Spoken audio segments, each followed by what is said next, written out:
मुलाला जर आईच्या हातची एक भाजी आवडत असेल आणि सून जर म्हणली सासूबाई त्यांना ती आवडते भाजी, ती मला शिकवा, ती परिपूर्णतेने शिकवणारच नाही.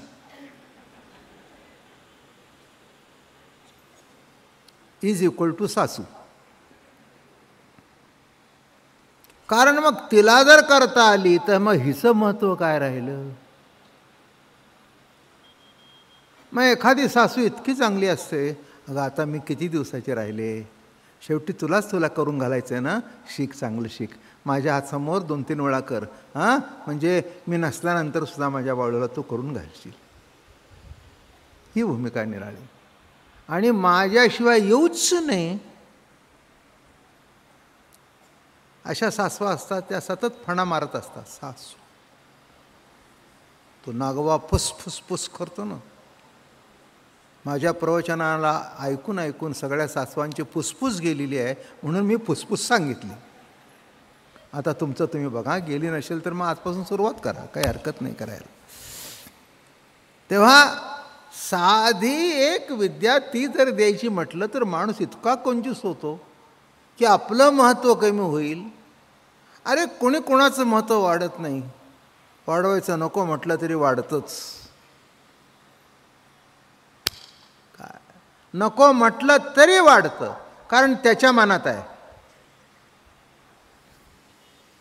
काय माझ्या मनात आहे आणि या मंडळीच्या मनात आहे, म्हणून जवळजवळ 37 वर्ष चाललंय असं नव्हे, त्याच्या मनात आहे. जग जग जग जग आपण जे म्हणतो ते काय होतं, काय सुरुवातीला काय होतं, काय नाही. मग कशाला देव मानू लागले. वायू काय, चंद्र काय, सूर्य काय वगैरे करत करत करत करत करत मग आपण वेदकालातून उपनिषद कालात आलो. काल थोडंसं विषय संपवायचा होता म्हणून ते देव शब्दावर समारोप केला. पण मधले जे काही उपनिषद आहेत ती सुद्धा बघण्यासारखी आहेत. आता बघा, हे केन उपनिषद आहे. केन उपनिषदामध्ये असं म्हटलं आहे, आत्म्याच्या स्वरूपाविषयी असे चर्चिलेले आहे.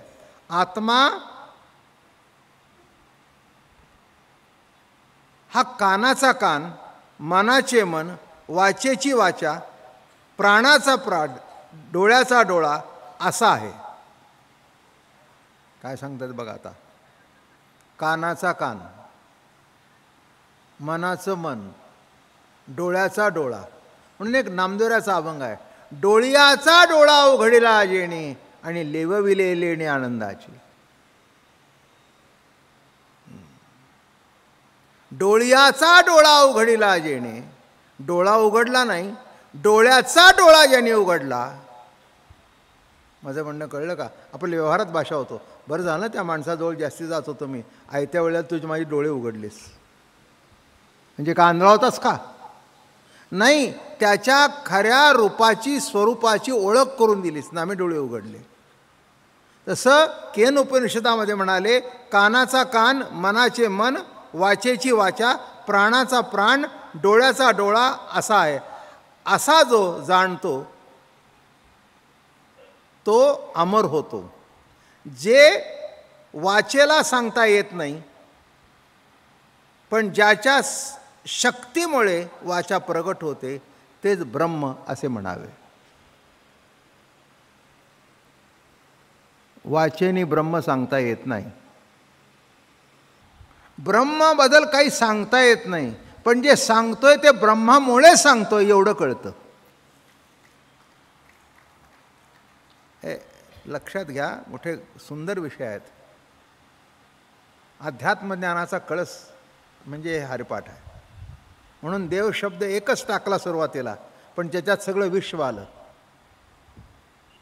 देव शब्दाची व्याप्ती जर बघितली, हां, वाणीने बोलतो नाही, वाणीने कोण बोलवतो.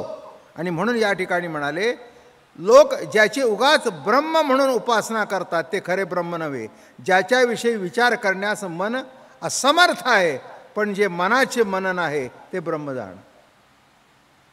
वाचेला सांगता येत नाही, पण वाचा त्याच्याने प्रगट होते हे सांगता येतं. मी एक मागे गमतीशीर विवरण केलं होतं याच्यावर.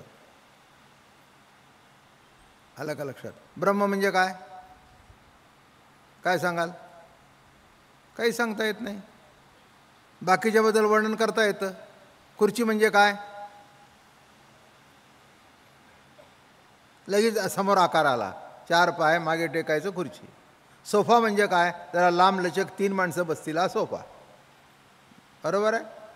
बाई म्हणजे काय? डोळ्यासमोर आली. पुरुष म्हणजे काय? डोळ्यासमोर आला.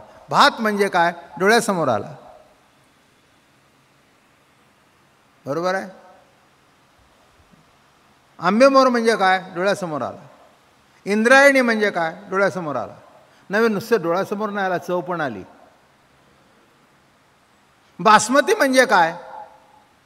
मी प्रत्येक बोलतोय, तुम्ही माहिती आहे म्हणताय. माझं बोलणं कळलं का? फ्लावर म्हणजे काय? हां. कोबी म्हणजे काय? हां. शेकट्याची शेंग म्हणजे काय? हां. ब्रह्म काय? आता म्हणा की असं असं. समजा तुमच्या मनात आहे, माझी तब्येत बिघडली असती तर. पण मध्ये किती प्रसंग येऊन गेले की जवळजवळ कार्यक्रम, माझं बायपास झाली मोठी. तरी पण ती बायपाससुद्धा जानेवारीमध्ये झाली. माझं म्हणणं कळलं का? मध्ये 7-8 महिने गेले आणि मग आपलं बोलणं झालं होतं, जेवढं जमेल तेवढं करेन. हां, ते म्हणाल काय हरकत नाही महाराज, जेवढं जमेल तेवढं करा. आणि काही नाही, बरोबर 1-1 तासाचे कार्यक्रम झाले. हे सगळं त्या ईश्वरी सत्तेची इच्छा आहे. कोण आहे तो माहिती नाही, आणि कोण आहे याचा शोध या 7-8 दिवसात चालला आहे. कोण आहे माहिती नाही, बघितलाय नाही, पण ज्यांनी बघितलाय त्यांनी त्याचं वर्णन केलंय. माझं म्हणणं कळलं का? कोणी इथे ताजमहाल बघितला नसेल, पण बघून आलेले लाखो आहेत ना. ते सांगतात ना काय मार्बल, बरोबर आहे ना. तसं आम्ही देव बघितला न बघितला, मी बघितला न बघितला हा पुढचा प्रश्न आहे. पण ज्यांनी बघितला ते म्हणतात तो हा विठ्ठल बरवा, तो हा माधव बरवा. सुंदर ते ध्यान उभे विटेवरी कर्कटावरी ठेवून या. ज्यांनी बघितला, ज्यांनी बघितला, हां, त्याने जर लिहून ठेवलं.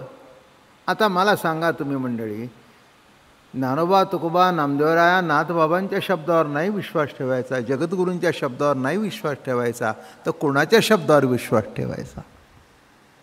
असं आहे का कोणी ज्यांच्या शब्दावर विश्वास ठेवावं? नावाचे विश्वास आहेत. व्यवहारामध्ये सुद्धा विश्वास शब्द इतका फसवा शब्द दुसरा नाही. माझं म्हणणं कळलं का? विश्वास एवढा करताच असतो, अविश्वास दाखवता येत नाही म्हणून जो ठेवला जातो त्याचं नाव विश्वास. प्रत्येक क्षणाला आपल्याला अविश्वासच आहे. अविश्वासासारखंच जीवन जगतो आपण. बरोबर आहे ना? रस्त्याने जाताना येताना नीट जा म्हणजे काय? मी नेहमी सांगतो, 5 वर्षाच्या मुलाला सांगतात तसेच नवऱ्याला सांगते, नीट जा बरं का. अविश्वास, अविश्वास. कपाटाच्या चाव्या घेतल्यात, नीट बंद कर बरं का. अविश्वास.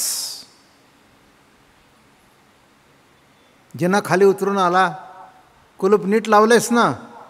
ते म्हणले लावले, तरी पण बघून येते. आपला आपल्यावर सुद्धा अविश्वास. विश्वास शब्द फक्त आहे, पण अविश्वास दाखवता येत नाही, ही माझी व्याख्या आहे. अविश्वास दाखवता येत नाही म्हणून जो ठेवला जातो त्याचं नाव विश्वास.